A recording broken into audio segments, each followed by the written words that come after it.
Hello everyone and welcome to Lowne Aerospace Incorporated, a mini-series in which we basically unlock the tech tree for my new save file, because as I mentioned in my 100,000 subscriber special, I was going to retire my current save file because the orbits were starting to be a bit cluttered with space junk, so we're going to make a new save file, and here it is, Lowne Aerospace, and it is a science mode playthrough, not a career mode playthrough, just because I find career mode quite boring and tedious. Like, it's a lot of arbitrary missions of just testing parts at various altitudes. I don't always manage to meet the constraints because of some silly little detail or something, and I think in general it's more exciting to watch missions that aren't sort of financially or contractually restricted. So that's the introductions for this video really. I showed the difficulty settings using at the beginning. Nothing remarkable really, most of it's at default apart from the fact that ComNet is active and there's no additional ground station, so I'll have to set up some sort of satellite network around Kerbal, probably a geostationary one just because that's more interesting and, well, not impressive, but you know, it's more sort of significant in terms of difficulty required to set one up, so it might be quite a nice thing to showcase at some point in this series. And thus concludes our first flight. I'm not even really counting this as one of the official missions. I've been designing mission patches for all the flights in this, but because at the very beginning of science mode, and indeed career mode, the parts you have are so terrible, you can basically just go straight up and then straight down. So I got some science, I scrambled some science from the launch pad, took a surface sample EVA report, just so we can research these first two tiers here, so we can get some more significant engines and some better fuel tanks. So we're going to be going heavy into the bottom half of the tech tree because we want to get as many of the science parts as we can to maximize the amount of science we can earn on missions, and therefore how much of the tech tree we can unlock after each mission. And with that, we begin our first official mission of Lowne Aerospace. Genesis 1. This series of rockets is the Genesis because they're the ones that are starting off our entire endeavor into the black. So these are the Genesis rockets. So it's a fairly simplistic mission patch, and all we're going in this is going basically into space, not into orbit unfortunately. We don't have enough Delta V in this rocket here to do that. I could build a rocket at this point that can get to kind of, well, I was going to say get into orbit, but we can do one that can do much more than that. But it look a bit silly. I kind of want these rockets to be somewhat realistic looking and not kind of just a bunch of SRBs all strapped together so we can get to Minmus on the first flight. So yeah, I just want to take my time but also kind of make it enjoyable, and I don't really have fun making all these like very ludicrous rockets that push the parts beyond what they're really supposed to do, if that makes sense. I'm kind of trying to stick to what the parts are, how you're supposed to play through, I think. So the focus of this video really is mostly going to be a Minmus mission so we can get a lot of the tech tree unlocked, but I'm kind of showing these sort of preliminary missions in order to get the science necessary to unlock the bigger parts, namely the Science Junior. That's kind of what I wanted to have unlocked before going to Minmus, just so we can make the most out of our trip to the minty rock. So yeah, just getting our apparatus out of the atmosphere, and then at this point I thought, well, we're not going to have enough to circularize, but we can at least push our trajectory so we'll be landing in the desert, so we can take the readings from a different Kerbal biome other than the water and obviously the area right next to the Kerbal Space Center. And you might have noticed, actually, I didn't mention it. I don't know why I didn't mention it at the time. I've just remembered I was supposed to mention it but didn't. We actually launched from the runway when I launched this rocket, just so we could take some initial science from the runway before we launched. I know some of you may want to point out that I can get a lot more science from the Kerbal Space Center by just sort of running around the various parts of the Kerbal Space Center, because for those who don't know, each sort of building in the Kerbal Space Center counts as a different biome, so you can get quite a big chunk of science just from the Kerbal Space Center, but again, it's not fun to watch really from a viewer point of view, and I don't really find it very fun to do, and it does feel a little bit exploitative, so I'm just trying to do it, and like, also in this series I've kind of set myself the arbitrary rule of not exploiting the science lab, because you can like basically unlock the entire trek tree by doing virtually nothing, because the science lab is so powerful in this game. If you just time warp, you can just generate science continually. So we're not going to use the science lab in this series, because again it does sort of detract from the entertainment value, I think. Anyway, that concludes the first Genesis rocket, and that will actually net us enough science to unlock the Science Junior unit in the tech tree, which will enable us to really boost the amount of unlocks we can get. So we're going to unlock basic science there. The only thing really now that's stopping me from doing a Minmus mission is that I'd really like to have a solar panel. I was going to do a quick launch of just one to get some Science Junior data from the launch pad, but the only thing now that's stopping us from going to Minmus really is the lack of a solar panel. It's really good to have solar panels obviously, because they generate electricity. Again, we don't need it. We could squeeze by on batteries and minimizing SAS to reduce electricity usage, but, you know, from a sort of funness standpoint, and again, sort of a realism thing, I wanted to make sure we had at least, you know, a somewhat robust rocket. And I'm guessing a lot of people might be using this, might end up using this series as a tutorial. So I wanted to have a sort of a decent rocket available to me before attempting Minmus. So we're just going for a ballistic trajectory. I wasn't really aiming for an orbit. I had that flea at the top just because there was a chance it could have boosted me high enough to get space high above Kerbin rather than just near Kerbin. I'm not actually sure what that altitude is. I probably should have looked it up, but I was like, we'll just maybe figure it out. I just had in my head 250,000 meters for some reason, but it turns out it's not that. So whatever. We've got some science with the Science Juniors. This is basically, Genesis 2 is basically a repeat of Genesis 1, but using Science Juniors in lieu of the Mystery Goo, Presbat Barometer, and the Thermometer, just to get us a little bit extra science, so we can unlock the solar panel and then obviously launch to Minmus, which is going to be the mainstay of this video. So we're just unlocking those nodes here. Spend the extra science on getting some fuel tanks, and the Terrier engine is a very useful engine to have as well because it's very, very efficient in a vacuum. And now we can begin construction of Genesis 3. I'm going to be showing the construction kind of in very fast forward mode, so you can kind of get the gist of what I'm doing, but we're not going to be lingering too long on the actual construction itself, because this isn't really a full-on tutorial about getting to Minmus. And I think, you know, part of tutorials in a way are a little bit detrimental, because it kind of takes away the ability for you to kind of utilize your own creativity in designing your own ships, which I think is much more fun than copying out someone else's design. So by all means, use this design if you want, but it's much more fun to make your own. And there's the flag fluttering away as the crowd looks on to Genesis 3 as we prepare to launch this thing to Minmus. So we can begin by launching up with the solid rocket boosters, keeping our central engine on very low thrust. We've still got the central engine sort of activated to provide some gimbal to help steer ourselves and perform our gravity turn. As you can probably see, that didn't end up working out. The SAS on the command pod is far too weak to actually enable us to start rolling over, and the fins we're using they don't have any pitch control, so we couldn't really do much of a gravity turn whilst the SRBs were burning. So as a result, we ended up turning far too late on. We didn't have the most efficient descent that we possibly could have done.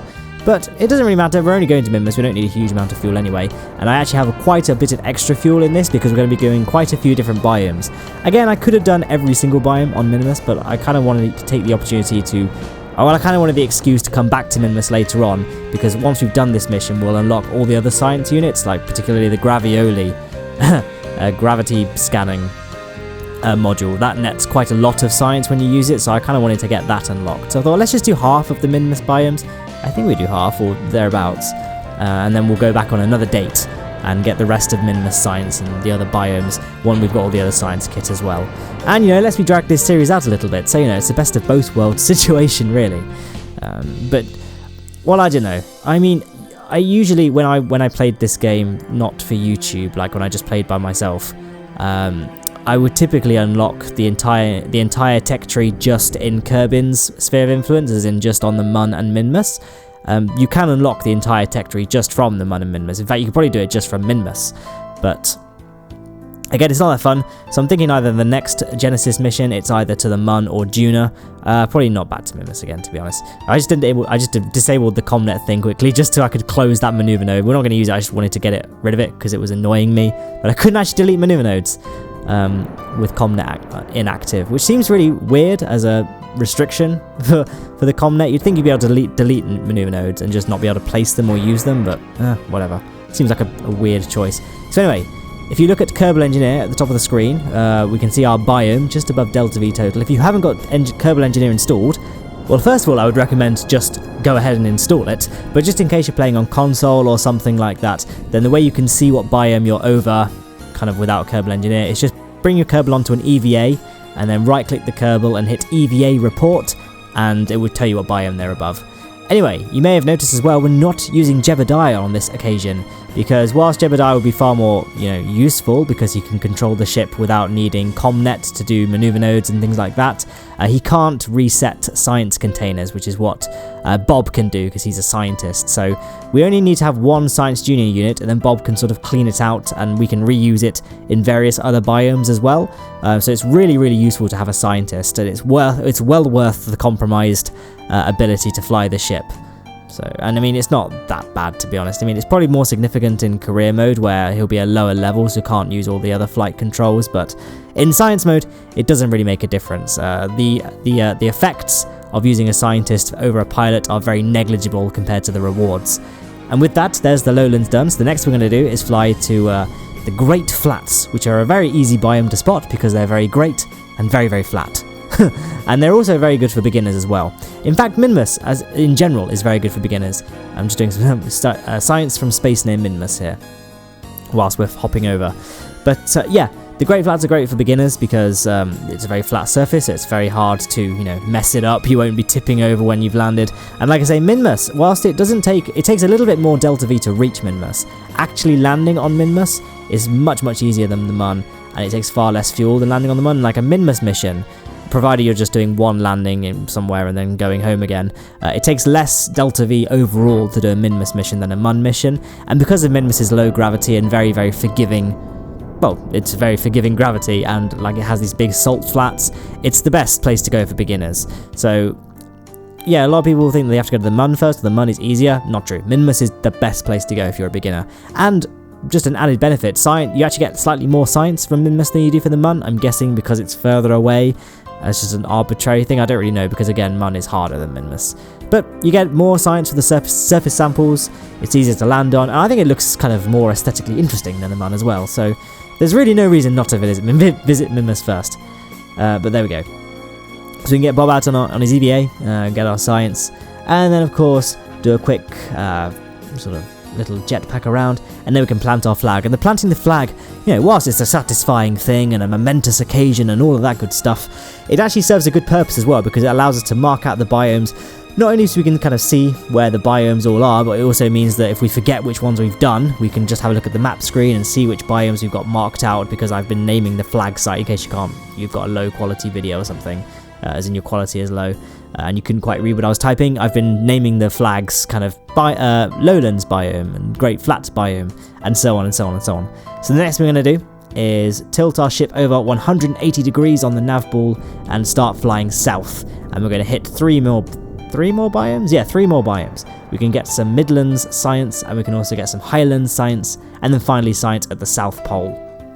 And then we can do some more science from there, but I won't elaborate just yet, although the mission patch, for those that remember what that looked like, that reveals a little clue about where else we're going to be going to get some science. So I'll leave that as a surprise, in case you couldn't in case it's not that hard to figure out where else we might be able to go with this ship, but whatever. So, not the greatest touchdown, but as I was mentioning earlier, Minmus is great for beginners. It's incredibly forgiving in terms of crash landing, because its gravity is so low, it's very hard to do damage to yourself. You could probably touch down at like 10 meters per second and you'd be fine. So, it was no problem. No problem. Okay, so we can, again, do the standard routine. If I was smart, I would have bound all the science units to an action group, as in I could just hit the number 1, and that would just do all the science for us, and we could just get on EVA and get all our data. You may have noticed as well throughout this video, I don't know why I'm just mentioning this now, but if you do a crew report, you can only do one crew report, so you've got to be like careful where you use it. Like you can either do your crew report in space, or do the crew report on Minmus's surface, or so on and so on. But this is not actually true. You can do as many crew reports as you want, but you kind of have to do this sort of exploity thing. Basically what you do is you do your crew report, go on EVA, right-click the command pod and click take data, and then you either right-click it again and press store experiments immediately, or just board it and it will do the same thing, and then you can do another crew report. So you can do crew reports as many times as you want, but you have to go on an EVA in between each one, take the data, and then store it again. It seems really strange, it does feel a little bit exploitative, but it is a well-known thing at this point, and it's been in the game so long. I think the only reason Squad aren't patching it out is because it's just such a well-known exploit. But in case you weren't familiar with what I'm doing there, or like why I'm taking data from the pod and then immediately storing it, that's why you can see it. You can see it all there on the left-hand side. But yes, here we are in the Highlands. The penultimate biome we'll be visiting on Minmus on this occasion, and then yeah. By the way, in this series, like I mentioned earlier, I kind of wanted to make this series a bit more interesting by not just getting all the science from Kerbal and Minmus and Mun. Just like we'll try and go to a few other places before we've got the whole tech tree unlocked. So if you guys have a preference about where I want to go, Follow. I mean, I won't say how much science we get from this mission, but you can probably see we've unlocked a significant chunk. By the end of this video, pretty much everywhere in the solar system, except maybe Elu and Eve, are within our grasp. We can basically go anywhere. So if you guys have any preference about which planets you want me to go to or get science from, then I can do that. So I think I'll probably be keeping it kind of beginner tier stuff like Gilly, Duna, Mun, not places like Lathe or Tylo, because again, I kind of want this to this is a great opportunity for beginners to kind of follow along and sort of try and replicate this series. So I don't want to do anything too ridiculous. Okay, so here's our little touchdown here on Minmus. The final biome we're going to be going to is the poles. Poles are, after the Great Flats and Lesser Flats and Greater Flats, the poles are very easy to locate because they're just at the poles, just the very top of the planet or very bottom of the planet. You know, figuratively speaking. I mean, because top and bottom are very much human concepts. I just got weirdly philosophical, didn't we? Well, it's not, is it? Because it's where it rotates. Forget what I said, anything.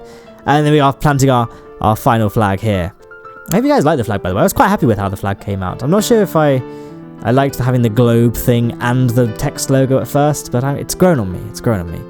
So there we go. I don't know. I think I'm just stalling now at this point because some of you may have noticed the delta V reads 377 meters per second. Now, it takes about 180 meters per second to circularize it, Minmus, from the surface, and we're coming from a polar position, so it's going to take slightly more than that for us, and that's not actually going to leave us with enough fuel to get back to Kerbin.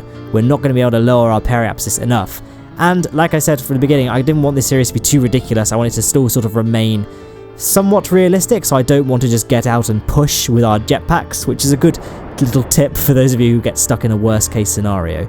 So what we're going to do, I think I was taking some more science from space near Minmus because I forgot I already did it earlier, so we're doing some duplicate science here, but you know, it's better to have too much than too little.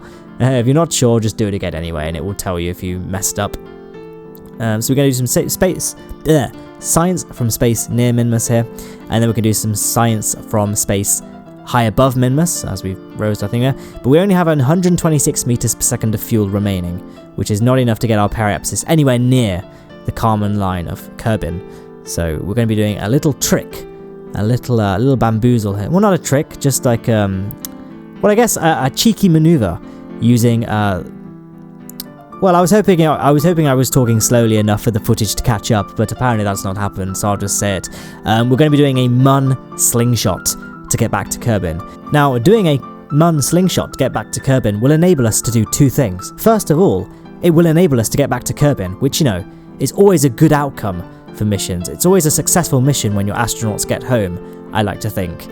But second of all, it will enable us to get some science from space high above the Mun and science from space near the Mun as well. So we'll be able to get a little additional science that I hadn't previously thought about. So I'm like, yeah, this is actually quite a good idea. This is like as Bob Ross says, this is not a mistake. This is just a happy little accident that it's because we're being forced to do a Mun assist.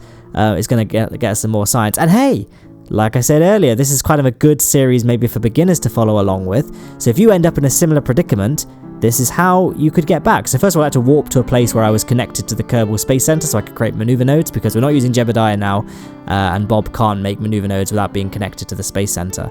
So first of all, I basically created the maneuver node, being very careful to look at the delta V required for the burn, which is that thing.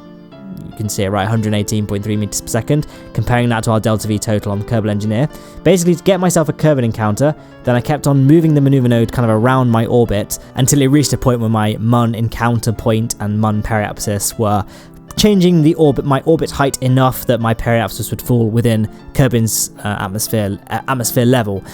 Essentially, what I'm saying is create a maneuver node that kind of gets you on a Mun encounter, and then just sort of play around with it, basically, until you get a desirable outcome. I could go into the physics of kind of how and why gravity assist and gravity braking works and all that, but honestly, like from a beginner standpoint, just play around with it. Not only is it's just easy to remember, just play around with it and you'll figure it out. But it also means that you kind of learn by doing it yourself, if that makes sense. That's how I learned how to do it. I just kind of messed around with it, and you gradually sort of learn just through doing it how to do it. Again, I couldn't delete the maneuver node, so I had to kind of warp to a point where I could get rid of it. There we go. That seems like such a weird thing. I don't know why that's even in the game, that you can't delete maneuver nodes. I get not being able to add maneuver nodes. I don't understand why you can't delete them. Anyway, this is kind of a weird divergence, isn't it? So we're going to just restore our GOO and Science Junior units. Obviously, get our science from the rest of space far away from the Mun, and then we can time warp down to our periapsis and conduct our final set of experiments for Genesis 3. So yeah, like there's the little take data store experiments trick, and then we can just reset those units there and just admire the view, I suppose. There we go. Oh, beautiful little shot just there that lasted for about half a second of Kerbal and the Mun, and then now we're ready to swoop down and rinse and repeat for near the Mun. I'll probably play the footage at fast motion at this point because you've seen me do the same thing so many times in this mission. It's going to become a little bit repetitive if I keep showing it. Well, the whole mission's been played at pretty much fast motion, but I have been playing the footage at a slower rate than I normally do for these sorts for my videos. But for this instance, you kind of know what I'm doing at this point, so we'll just play it in fast mode. But there we are, science near the Mun. Maybe next time we'll do space. Well, I think I've already decided right at this point that Genesis 4 is going to be a Mun mission, but Genesis 5, I'm tempted to make it a Juno mission. A Juno mission or an Ike mission? A Juno mission or a Gilly mission anyway, but I've already done low tech to Gilly, which would kind of just, I feel like it would just end up being like a rehash of low tech to Gilly, and that's a tutorial I'm really proud of. If you want to know kind of, like I say, if you're using this series as a sort of beginner's guide, and you've done Duna, you've done Minmus, you've done Mun, but haven't got the tech tree fully unlocked yet, I would highly recommend checking out Low Tech to Gilly. It's a guide, I think it's quite a good guide in terms of how it breaks down the methods of getting to Gilly, and you can get science from Eve and Gilly on that mission. Obviously you can get it from Gilly, and you can obviously get science from around the sun as well because it's an interplanetary destination. But there we are, our final re-entry is done. Our apoapsis is no more, or periapsis I should say, so we can just deploy our flag, our parachute, and we can brace for touchdown. Whilst we're waiting for this, I might just make a point that if you want to sort of stay up to date with what's going on this channel and how the series is coming along, I have been sharing updates on Twitter and on my Discord. If you want to follow me on Twitter, then the link is below. I post a lot. I make some custom memes sometimes and post that on Twitter. I do polls and things, try and get you guys' opinions on things. And obviously Discord is kind of a close-knit community. You can chat with me on the group voice chat, or just ask me questions there, or just get to meet people. So that's the plugs done. And look at that, 3,378 units of beautiful science unlocked. So I mean, we could be careful about what we're unlocking, but we're going to be unlocking so much of the tech tree here, I didn't really have to think too hard about it. The main things we wanted there was just all the science units. So the Gravioli detector is one of the big ones I wanted to get unlocked, and we managed to get that. And then that part there, I just highlighted the seismic scan analysis, which is in the electricity tab for some reason. We wanted to get that unlocked. Once we've done that, everything else is just kind of saying what we could afford, which is quite a lot. So I got the bigger rocket parts and the nuclear engine, because we're going to be doing more. If we're going to be doing more sort of interplanetary missions, then a nuclear engine would be very, very handy. And it's going to be quite good for the Mun as well, because that means we can get more Delta V out of our Mun lander, which therefore means that we can visit more Mun biomes. So it's going to be quite a useful thing to do. And I also unlocked the liquid fuel tank that has 400 units of liquid fuel from the aeronautics section of the tech tree. We're not going to be building many planes or any planes in this series, but that fuel tank is really good, useful for nuclear engines. So it's good to get that unlocked. Everything else didn't really need to have it, to be honest. So I'm just like, well, I've still got a little bit of science left over. What shall I buy? So I got a few more rocket systems. Just generally, useful structural parts, but I wasn't really thinking too hard at this point. I've only got 23 science units left, so that pretty much, I mean, looking at that now, we've got quite a lot of the tech tree unlocked at this point.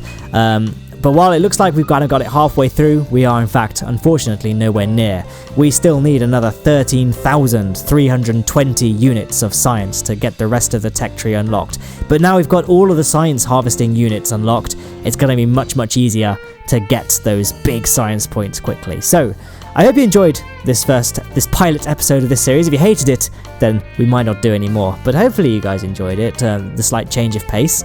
And like I said, Twitter and Discord are in the description. You can also support me on Patreon. If you want to support me on Patreon, you can. And then on the screen is a link to some videos Top left is the low-tech Tagili mission that I mentioned. Top right is just my most recent upload. Bottom right is just chosen for you by YouTube's algorithm. And bottom left is my second channel. Why not subscribe to that and see what wonderful things await you there. I won't say anything more about that. And yes, thank you for watching.